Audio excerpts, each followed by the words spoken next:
Hey everybody, my name is Zitro. We're in my studio today and I'm going to be showing you how I made my song Nightrider, which is out now on Quartzo Records. Let's get into it.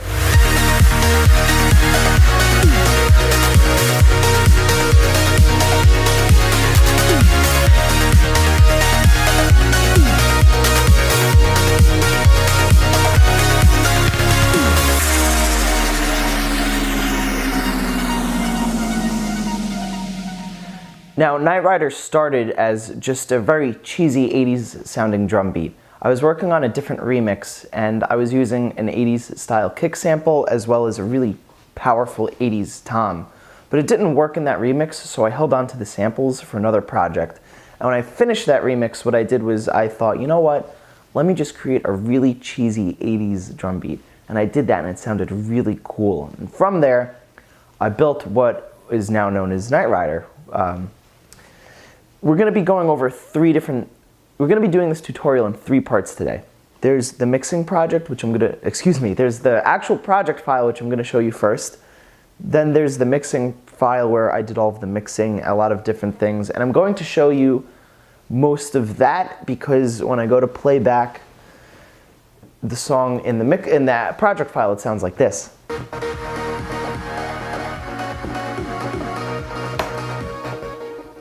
It's not great. What are we going to accomplish there? Absolutely nothing. That sounds like trash. And then finally the mastering project, which basic mastering, controlling the peaks, loudness, stereo imaging, things of that nature. So let's get into it.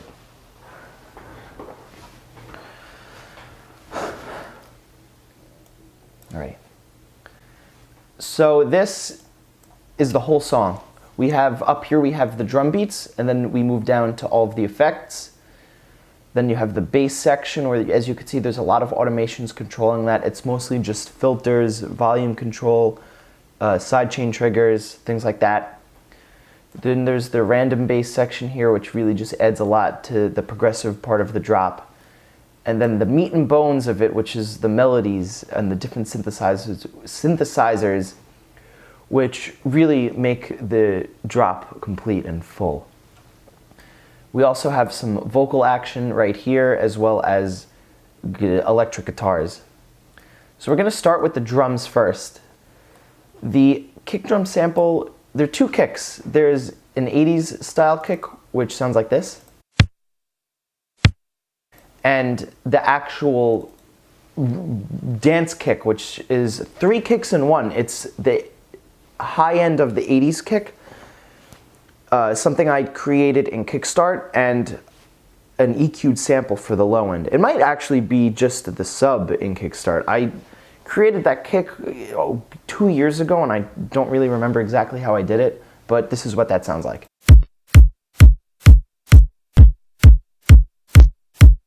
And it's super punchy and fat, and it really, if it's the other synths or sidechained correctly to it, it really just pops in the mix. The groove hats are audible in the mix, and they're panned to the left and to the right. The groove hat is something that just really drives the song and gives it some groove. And the short hat is just straight 16th notes. Of course, sidechained. Together they sound like this. The snare is something from a trance pack by a phenomenal producer called Alex Klingel. I pitched the snare up a little bit and shortened it so the tail didn't drag on because it was designed to be an impact snare, not a main snare, but you tweak and you learn. There is a ride, which I use mainly for transitions.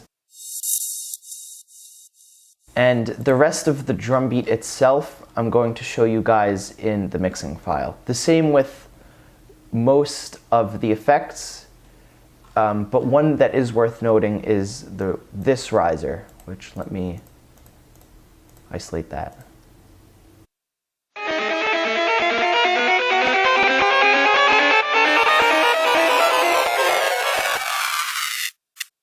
Now, what I did was I took the riser that I used in my song Daydreamer, and I have one part of the riser, the top riser, starting I believe the top one starts at the halfway point of the sample, and the bottom one starts at the beginning.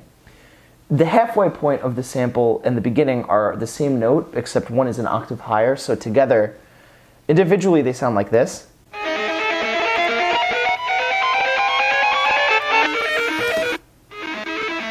One is lower, and one is higher.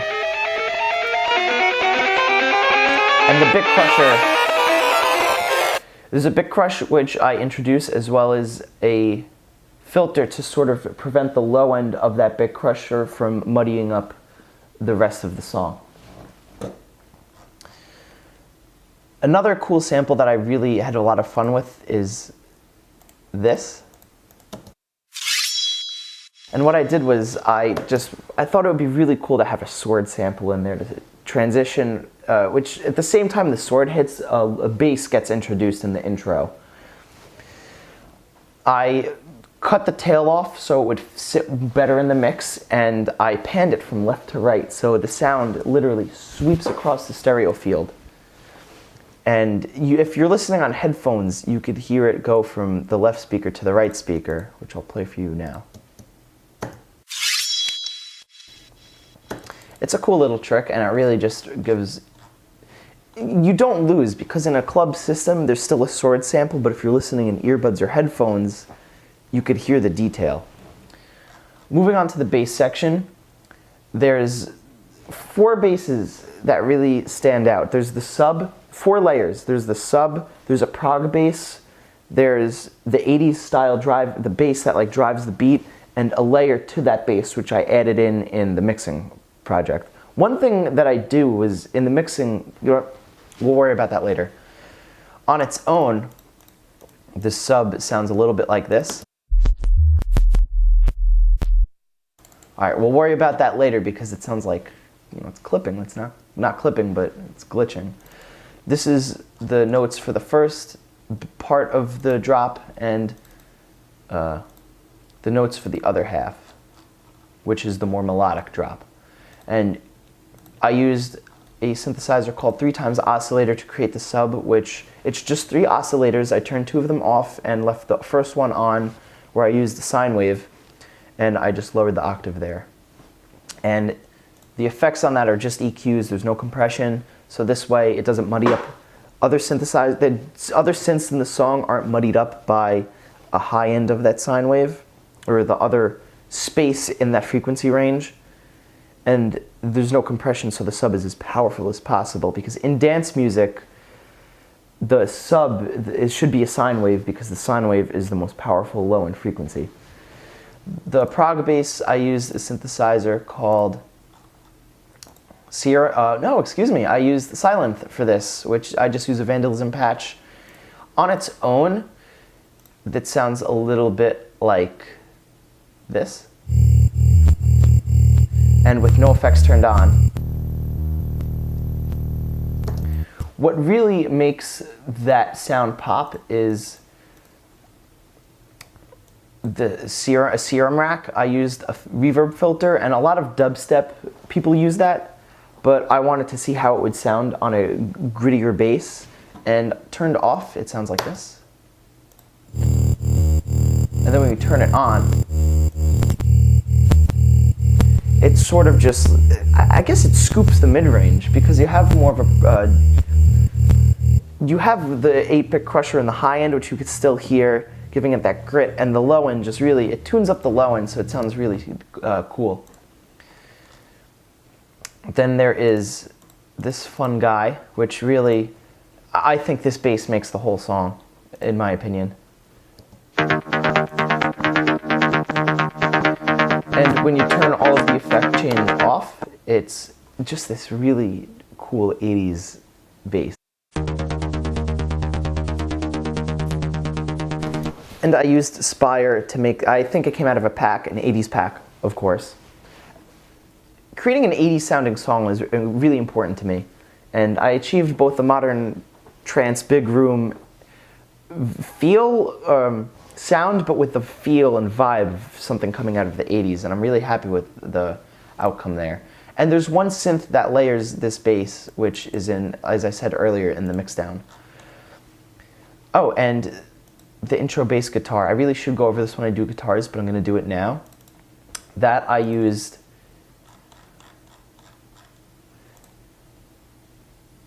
Boo Bass. Oh no, excuse me, I used Bass. I used Boo Bass for something else. Boo Bass. But I used this and I processed it through a bass amp in Guitar Rig, so it had a more natural sound. And that sounds a little something like this. Oh.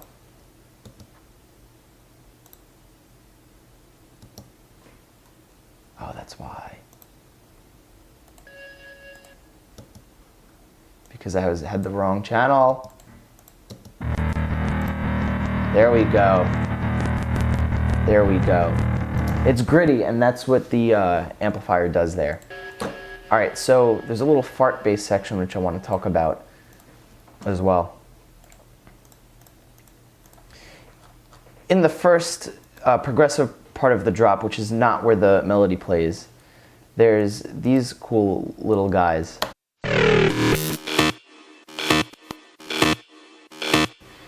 It's all different layers of Silent and CRM, two of my favorite synthesizers, and just it gives, without these basses in there, this is what the drop sounds like.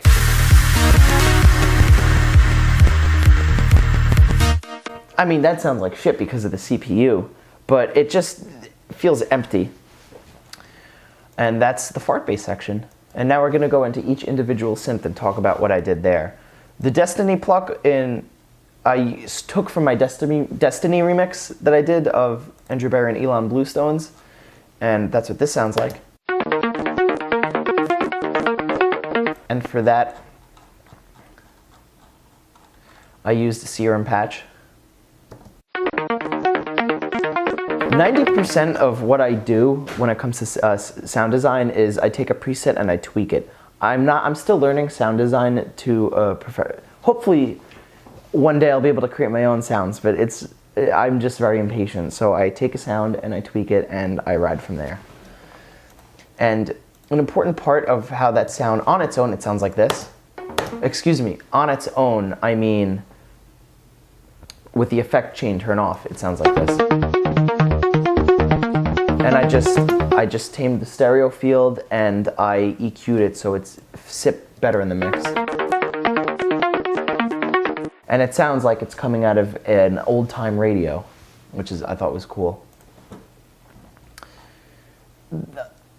Eventually I take this pluck with it, and during the break I do this. Alright, we're not even gonna look at that. I don't know why I think playing these sounds is a good idea, because they just sound like trash. The Miami lead makes the whole song. There's one little thing that I did in there, one little trick, which I'm going to teach you guys, that makes the whole thing complete.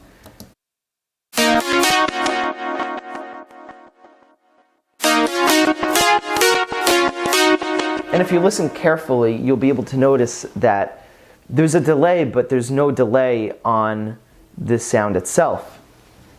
So, how did I get that?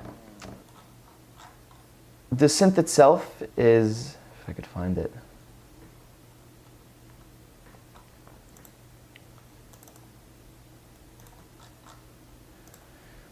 The synth itself is a preset from a Hardwell pack. The preset is called Brita. It's a plucky style lead. On its own, it sounds like this.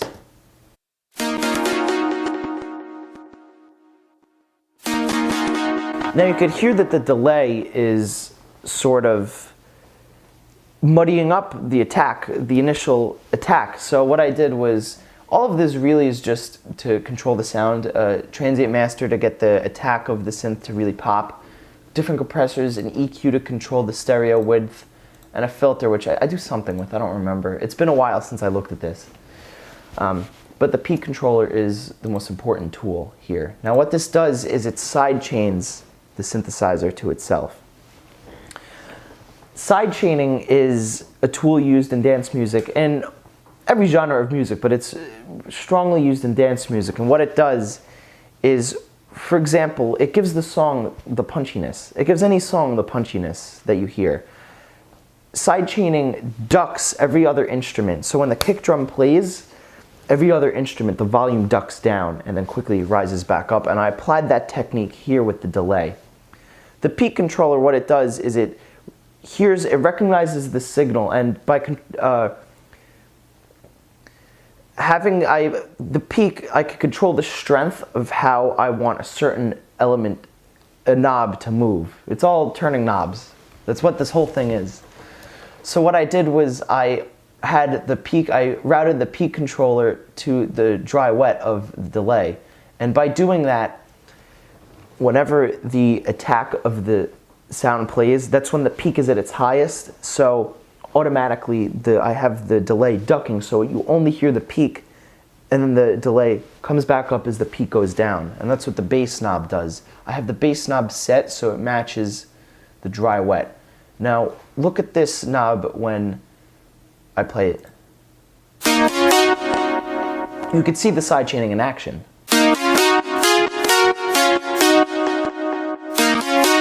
And by doing that, I now have a more crisp I have a more crisp sound, and because of that, the delay isn't muddying up the lead, which allows it to really shine through in the mix. And because of this also, what I did was during the more melodic drop, I turned this lead into a supporting synth. It sort of happened by accident. I was going to replace this, but when the whole thing came together, it just really added a lot. When you take it out, which I'll show you guys later on, it sounds not that great, but on its own.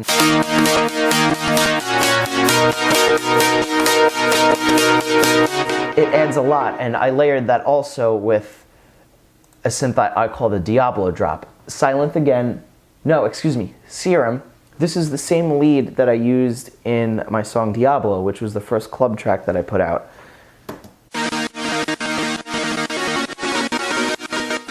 The same effects chain. I mean, of course, everything is tweaked, so it sounds good for this mix. But yeah, I recycle your sounds. Now the Dream lead, this is the MIDI. I'm not going to play this for you yet, but this is what the MIDI looks like. In fact, can I?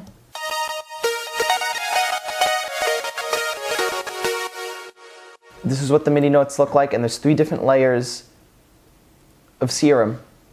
And Dream Lead 3 is the prettiest of them all, which again we'll explain in a second. But what I did there was I took this Serum patch, tweaked it a little bit, and I moved it up an octave. And it's basically the same synth but an octave higher, which we'll talk about later. And of course, the piano, which all the notes just drag out, and it really adds just so much body to the drop, which is it's really cool. I like to use piano in all of my songs. I grew up playing piano. I'm a classically trained pianist, and it just feels right to have some sort of piano in this song. And I like to do that with every song that I put out, whether it's the main break or in this case just a layer to the lead. The Sine synth, which is a silent patch that I made myself, plays during the break.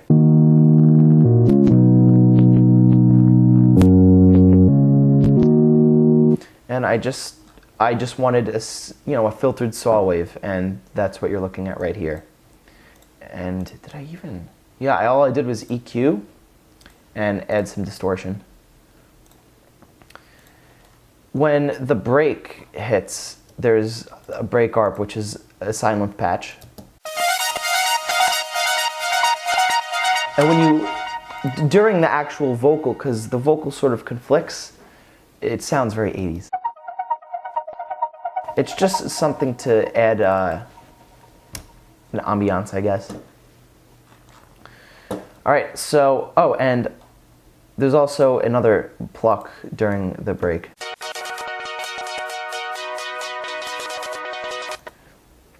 What is that? Yes, it's another Serum patch. It's the same patch as the Destiny pluck. All right, and then the vocals I'm going to go over later, but one thing I do want to talk about now is the guitars. There's a few different guitars I use guitar rig a lot, and I have a half stack in my apartment where I mic'd that, and I'm going to show you guys that right now. So the first guitar is a whammy bar, which what I did was I pressed record, and I plugged the jack in, and that's sort of how I got the initial sound, and I just did the whammy bar thing.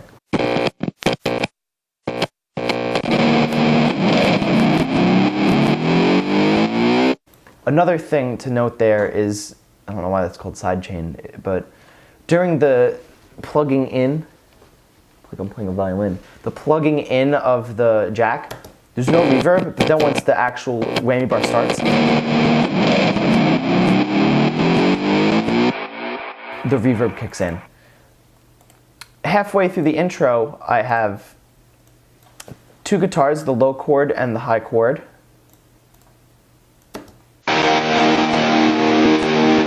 Which are panned slightly to the left and slightly to the right.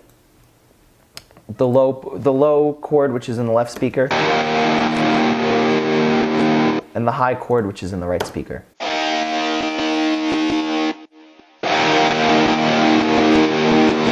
And both of those are taken out of Guitar Rig, was the amp. For this one, I just used a preset, but for the low chord, I used the Van Halen model amp. And also for the whammy bar, I used the Marshall stack that they have in there. And the other guitar part, because those are pretty much the sounds I'll show you guys later on in the other project. But one last thing I want to go over in this project file is this sample.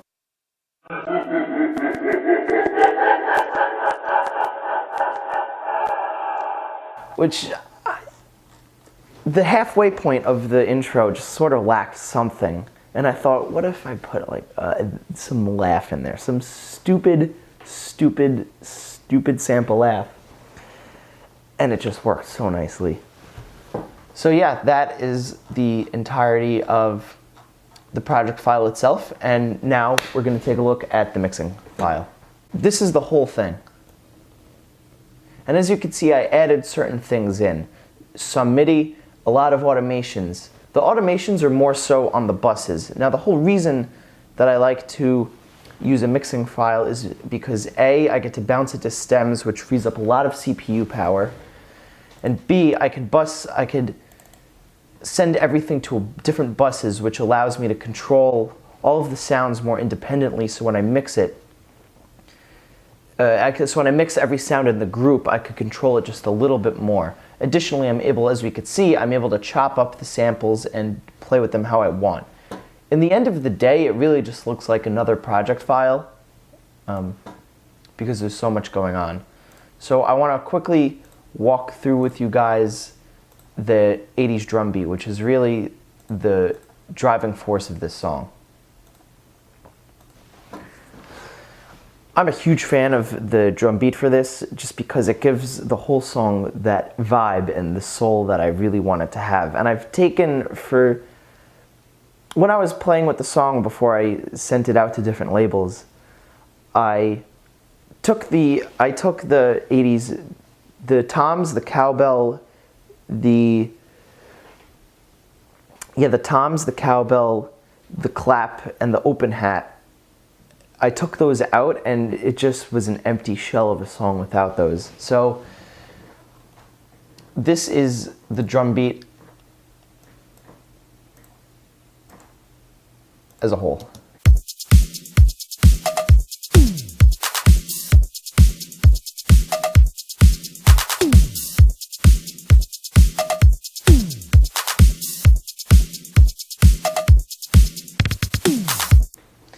And you could hear the way that the different samples interact with each other. I'm really happy with the way the two different fills came out, one being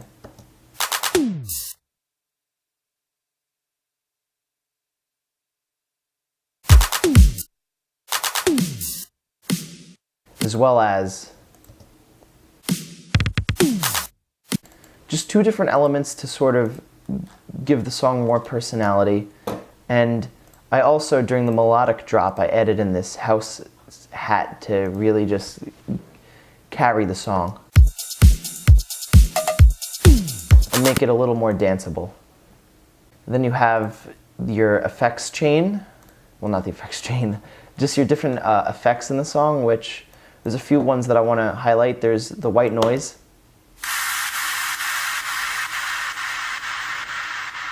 That white noise sweep really does a lot for the whole track. You also have different risers. I like this riser.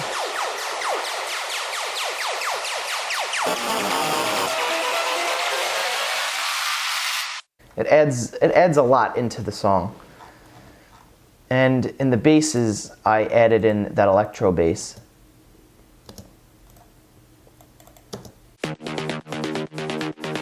Which one layered with.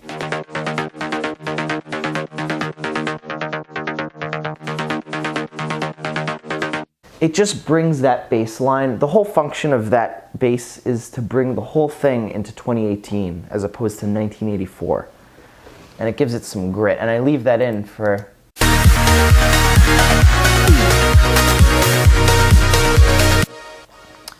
Now the synthesizers, the leads.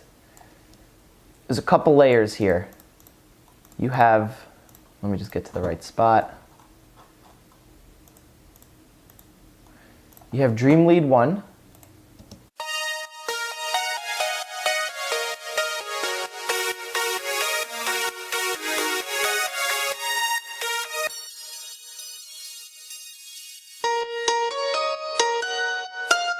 You have a few different layers going on, which on their own, they all sound very weak, but when you put them together, they create something really powerful. So I'll start with the supporting chords first. There's the Miami pluck, which is the same exact sound as that one lead earlier.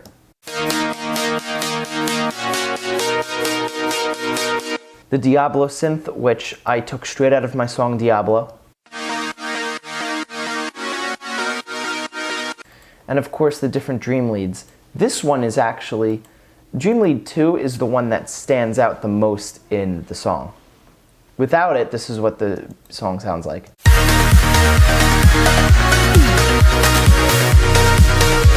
And it's funny because Dream Lead 1, it sounds like it would be the lead synth there, but it's not.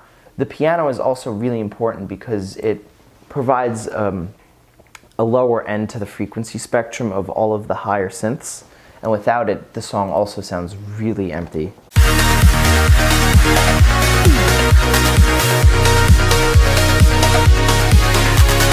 And because the piano is in more mono, it really fills in the mid-range, the mono field really nicely, and you have the other synths sitting in there they're more wide. And why I like doing buses is because you could see when I play the synth, it's sort of tame when I bypass this. You can see how it's a little more scattered, so I sort of use the imager. I use the imager to tighten up the lead.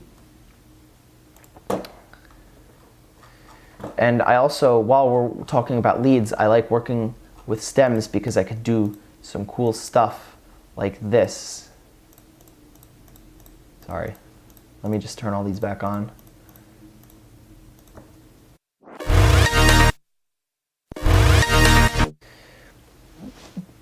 This is probably one of the coolest bits of the whole song, aside from the sidechaining thing I taught you earlier.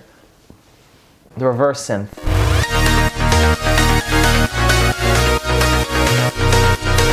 What I did was I took an earlier part of the song, a different part of the song, chopped it up, created that part unique as a sample, so when I would go to hit the reverse button, the whole stem went in reverse. And in doing that, you also have the bit crusher, which really gives it that vocal vowel sound, and it introduces the melodic lead really, really nicely. The vocal on its own sounds like this. And I want you to focus on, when you listen to this, the glitches and the delay, how it spread across the two different speakers.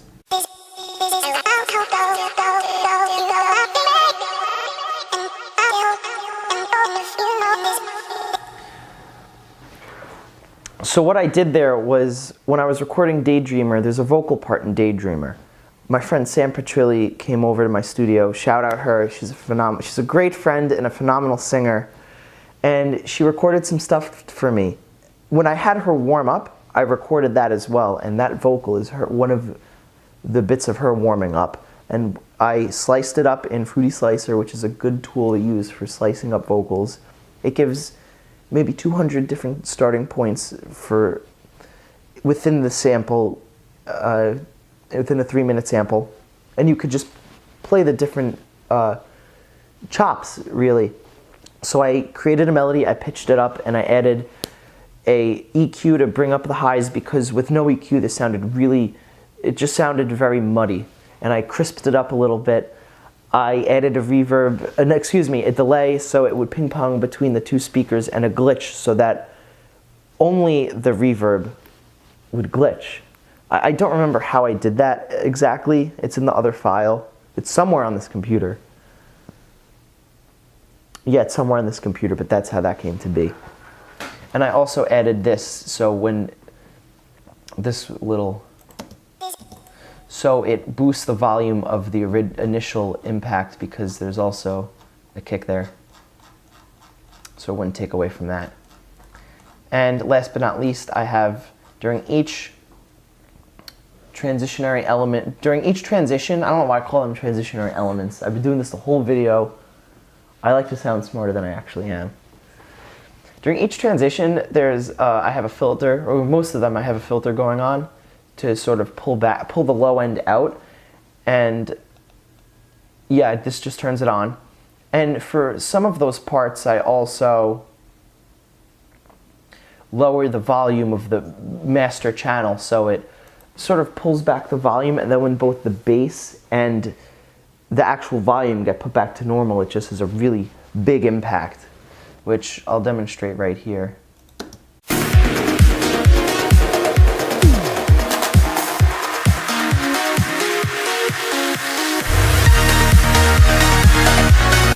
And because of that, it goes just a wee bit louder, and it's more noticeable the louder the song is, because you could really feel it kick back in. And the fact that that's when I introduce the melody too really adds a bunch to the impact of that. And also during that certain transitions, this is a personal favorite of mine, because I yank the last couple measures of the first drop, I yank out the low end and I distort the high end. So this is what you get.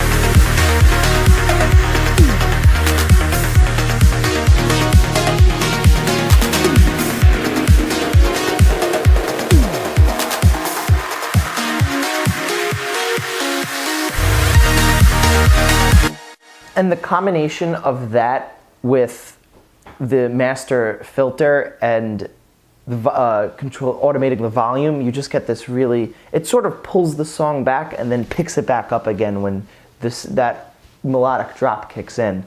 So what I did was, on the master channels, I did it on the Miami pluck as well as the bass bus.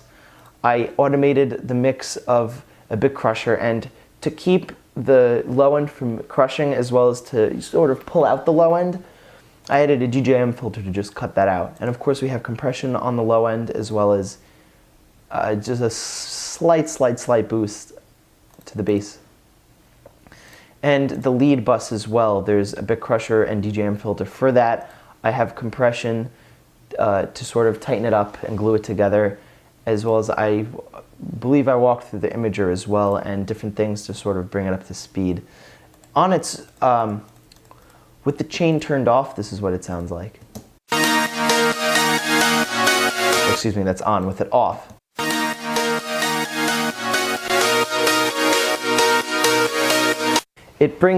turning on that bus's effects really brings the song to life.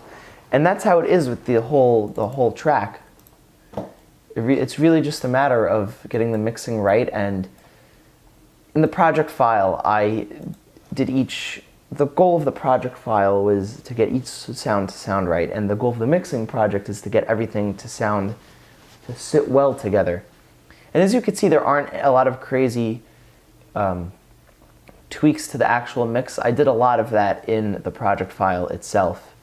So that is the entirety of the mixing file, and now we'll move on to mastering. So as you can see right here, we have the mix down render. And the mixing job is actually pretty good, aside from a few rogue peaks.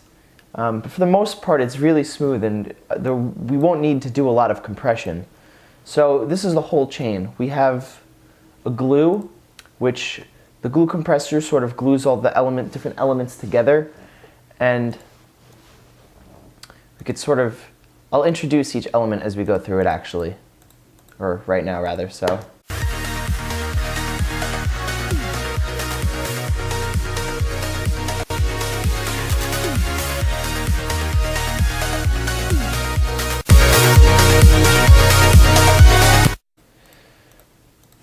So each element is rather subtle except for the maximizer, but they all add a lot. So as we could see, with the compressor, what that does is it just sort of tames the peaks. I have a slow attack, a relatively slow release, a low ratio, so it doesn't overcompress the song. And I played with a lot of settings, and I played with the compressor a bit, and I found that this was the best it could possibly be. So then we'll go in to add the Pro Q EQ, which sort of just different minor cuts, minor boosts. And then I have an Ozone 7 in here, which I used 3 different effects. There's a vintage tape to give it some distortion, an exciter to really make the highs more gritty, and an imager to control the stereo width. So in the song, it would translate well between a club and a stereo system, because club systems are in mono, whereas stereo systems are in stereo. So,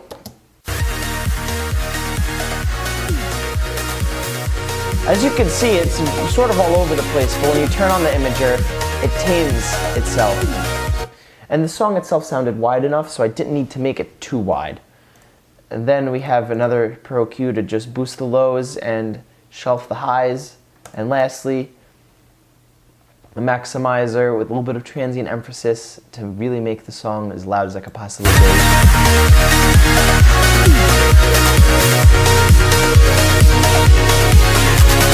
While there is gain ducking, I was able to achieve an RMS of about 4.5, which is, for trance, it's not bad. I mean, I know this song is more the big room trance. I don't even know what to call this, really. I like making trance, so I'm just gonna say it's trance. But yeah, that's the entire mastering chain. And of course, last but not least, I use an isotope insight